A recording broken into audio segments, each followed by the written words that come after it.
itu dimensi 3? Dimensi 3 merupakan bangun dengan ukuran atau bagian yang terdiri atas, panjang, lebar, dan tinggi. Dimensi 3 juga sering disebut dengan bangun ruang.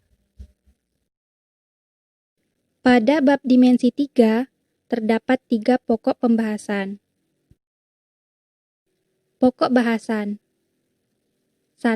Kedudukan, titik, garis, dan bidang 2. Jarak 3. Sudut. Sebelum masuk ke materi yang pertama, saya jelaskan sedikit tentang titik, garis, dan bidang. Yang pertama yaitu titik. Titik tidak memiliki dimensi, dalam artian titik tidak memiliki panjang dan lebar. Titik hanya sebagai simbol kedudukan atau posisi. Titik dilambangkan dengan noktah dan diberi nama dengan huruf kapital, seperti pada contoh, yaitu titik A. Yang kedua yaitu garis. Garis merupakan kumpulan titik-titik yang memiliki panjang. Garis hanya memiliki satu dimensi, yaitu panjang. Garis dapat diperpanjang hingga ke tak terhingga. Oleh karena itu, biasanya pada kedua ujung garis dilambangkan dengan panah, seperti yang terlihat pada layar. Garis diberi nama dengan menggunakan huruf kecil. Contohnya seperti garis H. Pada gambar di layar, itu dinamakan ruas garis. Ruas garis merupakan garis yang kedua ujungnya dibatasi oleh titik. Ruas garis memiliki panjang. Dalam artian, panjangnya dapat diukur. Penamaan ruas garis berdasarkan nama titik yang membatasinya. Pada layar, titik yang membatasi ruas garis tersebut yaitu titik A dan titik B. Oleh karena itu, nama ruas garis tersebut yaitu ruas garis AB. Yang ketiga yaitu bidang. Bidang merupakan kumpulan titik-titik yang memiliki panjang dan lebar atau luas. Bidang memiliki dua dimensi, yaitu panjang dan lebar. Bidang merupakan suatu luasan yang dapat diperluas hingga tak terhingga. Pada gambar di samping yaitu ada sebuah segitiga. Nah, segitiga tersebut jika diperluas akan menjadi seluas layar yang kalian lihat. Tapi jika kita perluas lagi, maka luasnya akan mencapai tak terhingga.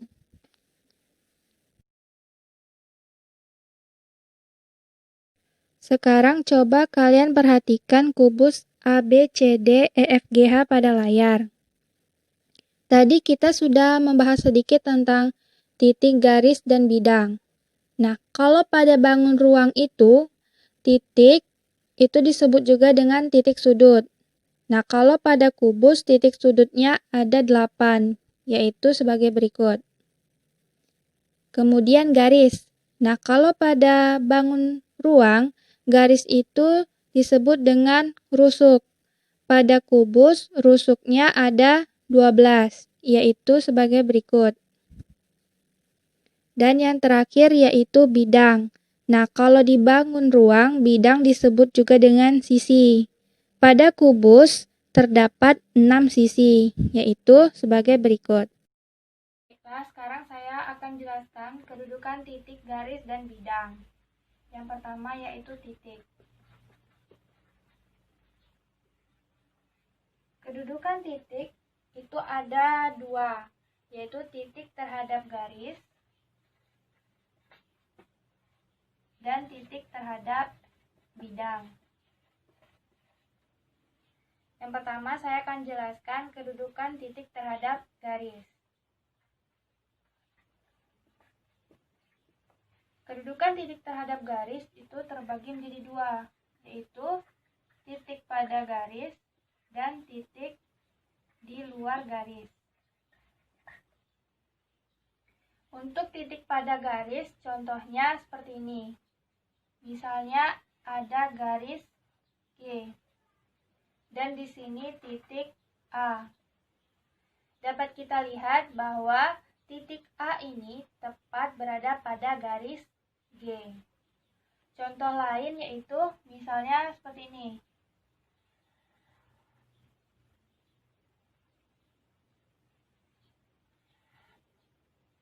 Ada garis H dan titik B.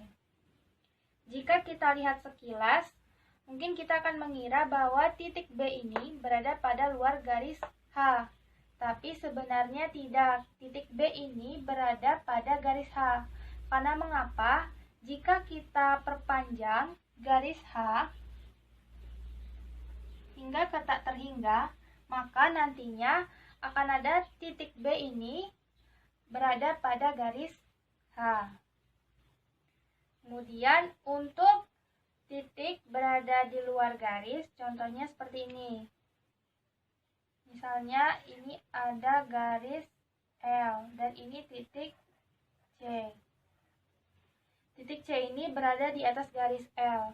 Jadi, mau kita panjangkan hingga ke tak terhingga sampai manapun garis L ini, maka titik C tidak akan pernah berada pada garis L. Oleh karena itu, titik C akan selalu berada di luar garis L.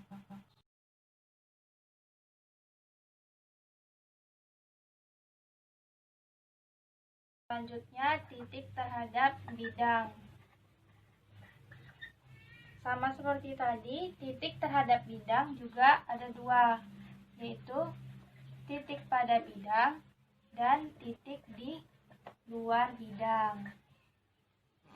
Untuk titik pada bidang, contohnya seperti ini. Misalnya ada bidang U. Di sini ada titik A. Nah, dari gambar ini kita bisa langsung tahu kan kalau titik A ini berada pada bidang U. Contoh lain yaitu misalnya ada bidang P. Dan di sini ada titik B.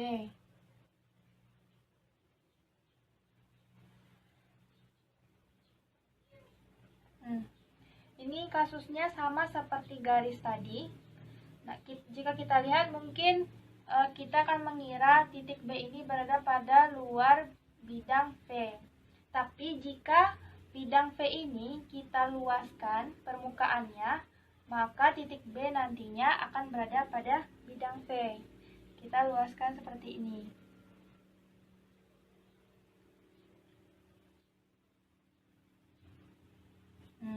Titik B akan berada pada bidang V.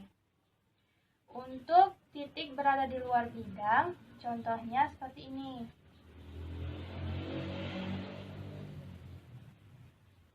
Misalnya ada bidang W. Di sini titik C. Titik C ini berada di atas bidang W.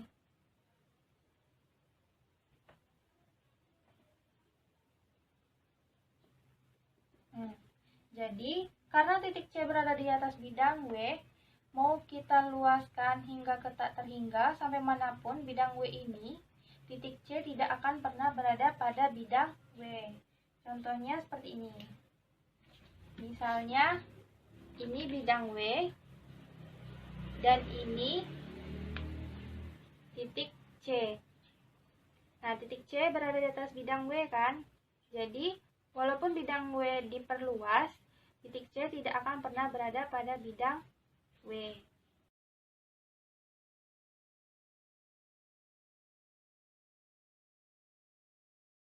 Yang kedua yaitu garis. Kedudukan garis itu ada dua. Garis terhadap garis dan garis terhadap bidang. Nah, yang pertama garis terhadap garis. Kedudukan garis terhadap garis itu ada 4. Yang pertama sejajar, kedua berpotongan, yang ketiga bersilangan,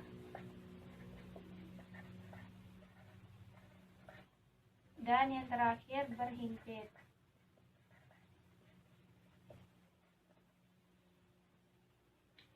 Untuk yang sejajar, itu contohnya seperti ini.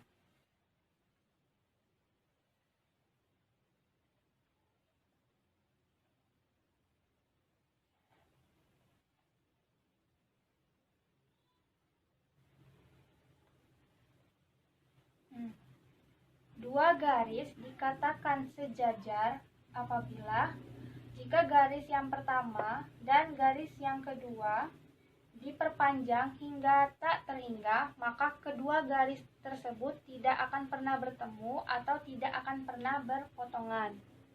Berpotongan contohnya bisa seperti ini, seperti garis AB atau garis LK. Kedua garis dikatakan berpotongan apabila kedua garis tersebut bertemu pada sebuah titik, seperti ini. Ada contoh lain yaitu berpotongan seperti ini.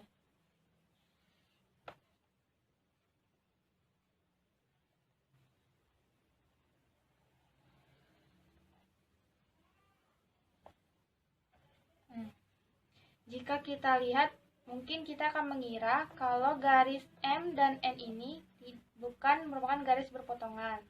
Tapi kita harus ingat penjelasan tentang garis tadi, bahwa garis itu bisa diperpanjang hingga ke tak terhingga. Jadi jika kita perpanjang garis M dan perpanjang garis N, maka garis M dan N ini akan bertemu pada satu titik, sehingga garis M berpotongan dengan garis N. Yang ketiga yaitu bersilangan. Yang bersilangan itu saya contohkan pakai spidol saja ya. Misalnya ini garis A, ini garis B. Nah, dua garis dikatakan bersilangan apabila garis tersebut tidak sejajar dan juga tidak berpotongan apabila diperpanjang hingga ke tak terhingga. Lihat kan, ini garis A dan ini garis B. Walaupun kita perpanjang ke tak terhingga, kedua garis ini tidak akan pernah bertemu atau berpotongan. Yang terakhir yaitu berhimpit. Contohnya, misalnya kita buat garis L. Lalu kita buat lagi garis K pada tempat yang sama. Nah, maka garis K dan garis L ini akan menempati tempat yang sama, jadi mereka saling berhimpit. Atau misalnya seperti ini juga bisa. Ini garis M dan ini garis N. Kedua garis ini sebenarnya saling berhimpit. Mengapa demikian?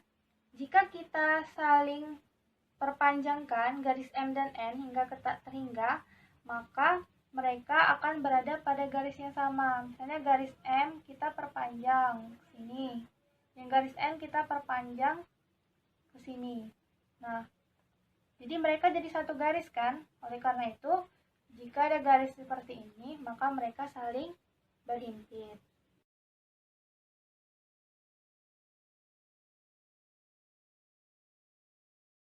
Selanjutnya yaitu garis terhadap bidang. Kedudukan garis terhadap bidang itu ada 3, yaitu pada bidang, sejajar bidang, dan menembus bidang. Untuk yang pertama, contohnya yaitu misalnya ada bidang U dan di sini ada garis G. Nah, garis G ini berada pada bidang U. Selanjutnya, garis sejajar dengan bidang. Contohnya, misalnya ada bidang P dan ini garis H. Garis H dan bidang V dikatakan sejajar apabila garis H ini diperpanjang hingga tak terhingga dan garis P diperluas hingga tak terhingga, maka keduanya ini tidak akan pernah bertemu. Contohnya seperti ini. Ini bidang V dan ini garis H. Nah, keduanya ini tidak akan pernah bertemu atau berpotongan apabila garisnya diperpanjang dan bidang ini diperluas. Terakhir yaitu garis menembus bidang. Bentuknya kayak gini. Ini misalnya bidang W ya. Nah, ada garis.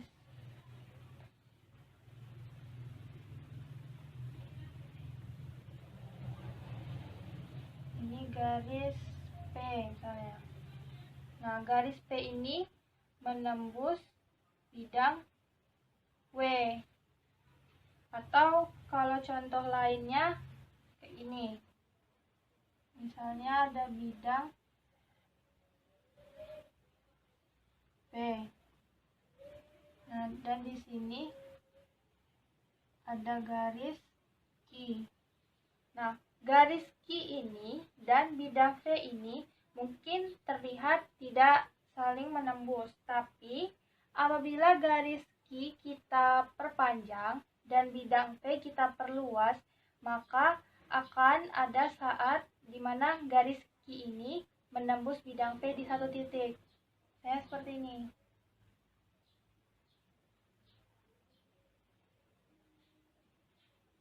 Nah, ini bidang P-nya saya perluas dan di garis Q-nya diperpanjang. Nah, jadi dia bakal menembus di sini.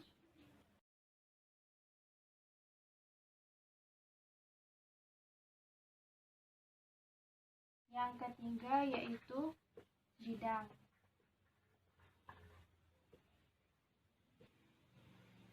Kedudukan bidang yaitu cuma satu, mana bidang terhadap bidang. Kedudukan bidang terhadap bidang ini ada tiga. Yang pertama sejajar, yang kedua berhimpit, dan yang ketiga berpotongan.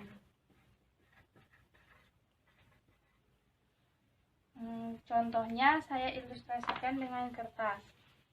Bidang yang sejajar misalnya ini bidang U dan ini bidang V. Bidang U dan V ini saling sejajar. Jika bidang U dan V sama-sama diperluas hingga ke tak terhingga, maka kedua bidang ini tidak akan pernah bertemu atau berpotongan, sehingga kedua bidang ini merupakan selalu sejajar. Yang kedua yaitu berhimpit. Berhimpit, misalnya ini bidang U yang tadi, terus ini bidang V. Nah, kedua bidang ini berhimpit jadi satu, berada pada tempat yang sama. Atau kalau contoh lain, bidang U-nya berada di sini, bidang V-nya berada di sini. Nah, jika kedua bidang ini diperluas hingga ke tak terhingga, maka mereka akan berada pada tempat yang sama, jadi saling berhimpit juga. Dan yang terakhir yaitu berpotongan. Berpotongan tuh misalnya ini bidang U yang tadi, ini bidang V. Nah, ketika kedua bidang ini diperluas hingga tak terhingga, maka akan ada saat bidang ini saling bertemu dan berpotongan pada suatu garis.